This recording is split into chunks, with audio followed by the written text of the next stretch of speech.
বলিউডের mister perfect হিসাবে আমির খানের নাম সর্বদা এক নম্বরে। নিজেকে এত পারফেক্ট দাবি করা এই ব্যক্তি সর্বশেষ 61 বছরে একাই জীবনযাপন করছেন। সাম্প্রতিক এই বিষয়গুলো নিয়ে সোশ্যাল মিডিয়ায় আমির খান নিজের মন্তব্য প্রকাশ করেছেন।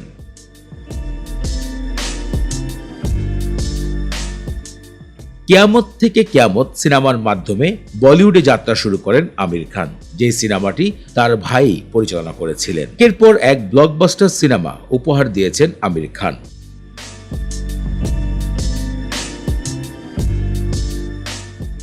1986 সালে আমির খান রিনা খানকে বিয়ে করেন এবং সেই ঘরে দুটি সন্তানও হয়, জুনায়েদ খান ও ইরা খান। দুই সন্তান থাকা সত্ত্বেও কাজের ব্যস্ততার কারণে আমির খান তার পরিবারকে সময় দিতে পারেনি। প্রথম স্ত্রীকে সময় না দেওয়ার কারণে একটা টাইমে দুই সন্তানকে নিয়ে রিনা খান আলাদা হয়ে যান। এরপর বেশ একটা সময় আমির খান একাই দিন কাটায়। এরপরে 2005 সালে আমির খান দ্বিতীয়বার বিয়ে করেন কিরণ রাওকে। সেই সংসার 2021 সালে ইতি টেনে দেন আমির খান।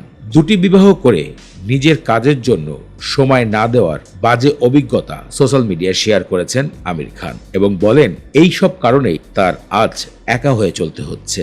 এবং প্রথম স্ত্রী রিনা খানের বিষয়গুলো নিয়ে অনেকটাই দুঃখ প্রকাশ করেছেন আমির খান। প্রথম স্ত্রীকে ঠিক মতন সময় না দেওয়া, টেক কেয়ার না করার কারণেই আজ আমির খান একা হয়ে পড়েছেন। বলিউডের মিস্টার পারফেক্ট জীবনের শেষে এসে এমন একটি মন্তব্য করেছে যা সকলকেই অবাক করে দিতে একবার হলেও বাধ্য করবে।